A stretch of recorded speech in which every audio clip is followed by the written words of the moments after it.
संजय नईले पड़ जाउछि लोकंक ताटी कबाट घन अंधार रे लुचि जाउछि गाँ एभଳି अभावनीय दृश्य देखा मिलुछि रायगड़ा जिलार नियमगिरी अंचल 23 खंड गाँव रे।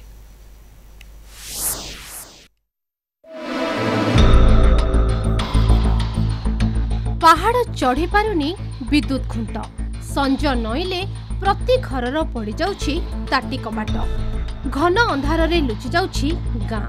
रायगड़ा जिला कल्याण सिंहपुर ब्लॉक पारसाली पंचायतर 23 गाँवर लोकों बिजुली आलुओ स्वप्न पलटिछि। बिजुली आलुओ नथिबारु लोके भोगुछंती नाही नथिबा समस्या। नियमगिरी अंचलर 32 खंड गाँ भितरु 23 गाँव रे पहुंची पारेनी बिजुली खुंट। नियमगिरी अंचल रे कोन होची आगरे सरकार जो कहले आमे दाबी करूथुल जे हमको रास्ता घाट दरकार नाही, रास्ता घाट दरकार नाही, किछि भी दरकार नाही कहूथिलु। एबे हम पंचायत रे हम पारसाली पंचायत रे 32 टा गाँ अछि।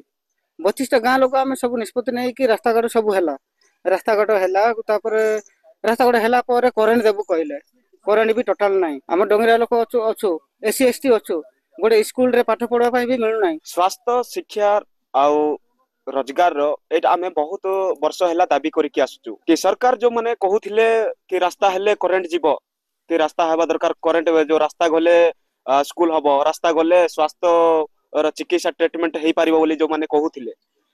आज एते वर्ष हैला लोकंकर जो स्वाधीनता मिले कि 77 वर्ष कि 78 वर्ष हैला, किंतु आज पर्यंत ए नियमगिरी अंचल लोक माने स्वास्थ्य शिक्षार मौलिक अधिकार सुविधा सुजोग पाई पार नांती। अरे लाइट देइतिले सोलार गोटे आर 4टा बैटरी लगा देइतिला जोला जोला कार ना जोला सेमते हे कर जाय पड़ीची। आगरे पंचायत पर्यंत रास्ता तिला बेलकु तुम पाके तुम गारे करेंट जीवो लुआ कंबो रे जीवो जो तो गच शुक्ला काट करी नहीं पारबे बोले कहितिला। सेटा भी एबे जाई रास्ता हे कर 4 वर्ष अधिक ही आसलानी, सेटा भी करेंट आसु नाही।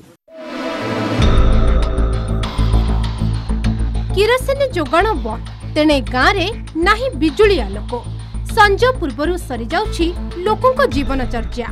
कागज कलम रे डंगरिया कंधंक विकास पई कोटी कोटी टंका खर्च हेउछि। सेमानंक जीवन रे कोनोसी परिवर्तन आसी नथिबा बेले रायगड़ा अतिरिक्त जिलापाल कोन कहउछंती सुनंतु। बिजुली निमंते जहाँ आमर रही असुविधा से निमंते आमर विगत दिन में डिस्ट्रिक्ट इलेक्ट्रिसिटी कमिटी मीटिंग माननीय सांसद अध्यक्षतार होता से प्रकार से आमर बिजुली विभाग टाटा पावर जो अधिकारी मान अच्छे उपस्थित थे एवं सरकार जो योजना रही से योजना अनुकूल कार्य चालू रही आम आशा करुचु जे अति शीघ्र ये समस्या समाधान हो समस्त बिजुली पाई। रायगड़ारू अमूल्य रत्न साहू रिपोर्ट, कलिंग टीवी।